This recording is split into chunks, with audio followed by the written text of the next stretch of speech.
What's up, YouTube? It's your girl, Brown Sugar Love, and I'm back with another video. I know I haven't been on these YouTube streets, but I'm here now. So make sure you like, subscribe, and comment, and I got some good videos coming your way. Everybody hates Florida Evans. Listen, it sounds so dramatic, but just hear me out.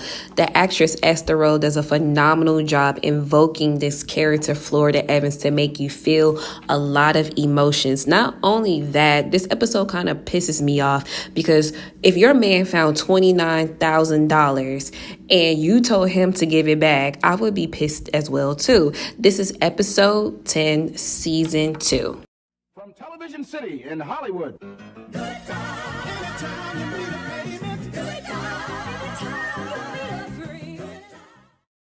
Basically, the backstory of Good Times is a poor black family that's living in a 2-bedroom apartment in the ghetto of Chicago. They always have bad times, but the show is called Good Times. You get it? Good Times anyways. So basically, this episode is going to be going through a mortal compass of them being poor and black, and they found some money, but do they give the money back or do they keep the money? Like I said, they're poor and they're black, and they live in a 2-bedroom apartment in the ghetto. The episode starts off with JJ prepping the TV, getting it ready because they're going to be watching the 6 o'clock news because James is going to make an appearance. In the midst of JJ cracking his wise jokes like he does in every episode, Thelma comes bursting through the door like she's the Kool-Aid man, so excited to see her daddy on the TV. Her mom tells her to take the potato chips and popcorn out the bag, and Michael is so ecstatic as if they ain't never had potato chips and popcorn before. We somewhat get a backstory about the $27,000 from Michael's point of view. He apparently overheard his parents talking about the money, and James did not want to give the money back, rightfully so, because he found it. Florida, on the other hand, wants to give the money back. Florida over here. My name is Florida. Florida. That's the name of a state. What annoys me about Florida in this episode is that she's not working full-time or even part-time. Yes, in the series, she had a job, but James is the breadwinner, ultimately, of the family. He really didn't even have to tell her anything at all. He found 27,000 American dollars in 1970. In today's time, that would have been like finding $200,000. He didn't steal it. He found it as the robbers dropped the money as they were leaving the grocery store. So you mean to tell me y'all found $27,000 and you want to give it back? It's crazy to me. No matter how many ways you trying to spend it, y'all live in the hood. You want to give the money back. That's like those people that find money in today's time and they give it back to the police. Like, really? Come on. I'm thinking logically in this episode because y'all live in the hood. Your daughter got her own room, but your 2 sons sleeping on a pull-out bed in y'all living room, and your husband found $27,000 that y'all could have used to get up out of the hood. But no, you have integrity, which is fine. That's great and all, but y'all are not living above poverty, okay? It's only one person that's working in this house, and you talking about some give the money back. Girl, no, you didn't lost your everlasting mind. There's no giving this money back. If we're being realistic, you talking about some, it's the right thing to do. It ain't the right thing to do when you broke and don't have no money. So Vona, Florida's best friend, just walks in their house like she usually does. She don't knock or nothing. She just walks right in with the tea. And she gives them the newspaper, telling them that James is in the newspaper. But you know what Florida says? She talking about I should have put some more creases in his pants because he's in the local newspaper. No, baby. The cat's out the bag now that everybody knows that y'all found some money up in the hood. So this is going to bring a world of issues now. With that being said, Vona tells Florida that somebody was talking about her down at her boutique and she had to set them straight, letting them know that they're not stupid for giving the money back. Valona's going to say, well, I sold the lady pantyhose that was 2 sizes too small. Now she walking around looking like the hunchback of Notre Dame. Like, ha, ha, ha, ha, ha. Yeah, that's funny. I did better than that. I sold a pair of pantyhose 2 sizes too small. She'll be twisted out and shaped like the hunchback of Notre Dame.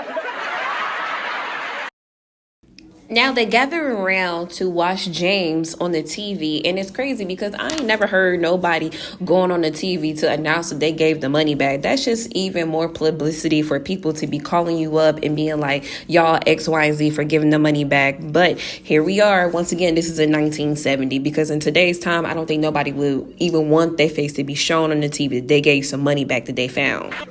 On the local front, the big human interest story is about James Evans, a lady who found a sack of money, part of the haul from a robbery at Morgan's supermarket. The sack contained $27,000. Yeah, I counted every penny of it personally as it left this house. Mr. Morgan, president of the supermarket chain, is here in the studio with Mr. Evans to personally congratulate him on his honesty in returning the money. Here come you, Daddy.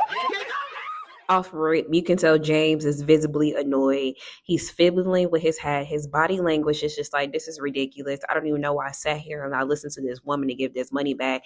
In all disrespect, the announcer gives him a plaque for good honor and being a good man for giving the money back. What is a plaque going to do when I'm in the hood? I got 4 mouths to feed and my wife don't work. Like, come on, let's be so for real. JJ is visibly upset because he's like, man, go ahead and give him a plaque. It's already pissing me off that we had to give the money back. James walks back in the house and the family is still watching him on the news. Little did they know he's right behind them watching them as they watch the news. He tells them that the tape was made over an hour ago and that's how he's able to stand there right with them now. Not only did they make an announcement about him giving the money back, but the announcer said that he was getting a reward. And I want y'all to listen to what type of reward that he got back from the supermarket for giving back $27,000. I get a paper bag to put it in. If that's not enough, I get a potato sack. Well, this is what they give me. Oh, James, they give you a check. Now look again, Florida. It's a gift certificate for $50 worth of groceries. Honey, but little did Florida know, James took some of that money. It was originally $29,000, but he took $3,000 of that money, baby. He took some of that money on. So as the evening go on, the family is getting calls about how they're crazy for getting the money back. And then some of JJ's alleged friends find out that his daddy got a reward. So they came over to do some talking to him, but it really wasn't no talking. They wanted to give him that bing back, bing back, bing back, where the money at? Because we all need money around here. We heard that you got that money. Is the crabs in the bucket mentality if you really look at it, because they trying to fight him over money that they don't even got. Yeah, but come on, your crib is report next to the projects. Hey, what you say, brother? So long as you are so easy about giving away your bread, shuffle a little our way, huh? Yeah, all you got to do is have your name brand folks and lay some of that loot on us. Yeah, man, we want some of that bread, man.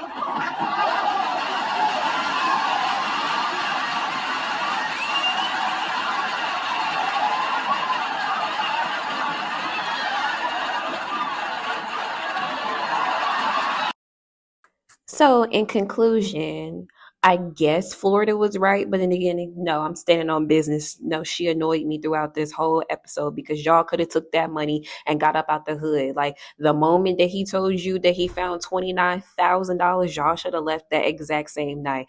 I'm really starting to believe that Florida was the actual villain of the show because there's no way that y'all lived in the hood for 6 seasons. Like, come on now, let's be so for real.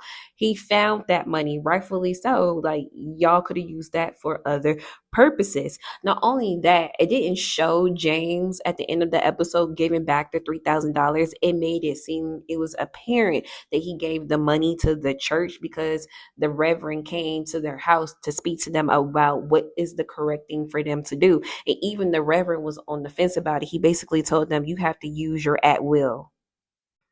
But in reality, I don't think they should have gave that money back. And I don't care what nobody says about it. I mean, this is just my video analysis and my opinion about how Florida Evans, the character, pissed me off about giving $29,000 back that y'all could have used. You're going to keep hearing me say this. They could have used that money. But since, they have sensibility and the matriarch of the family told them to give the money back, that's how the episode ends.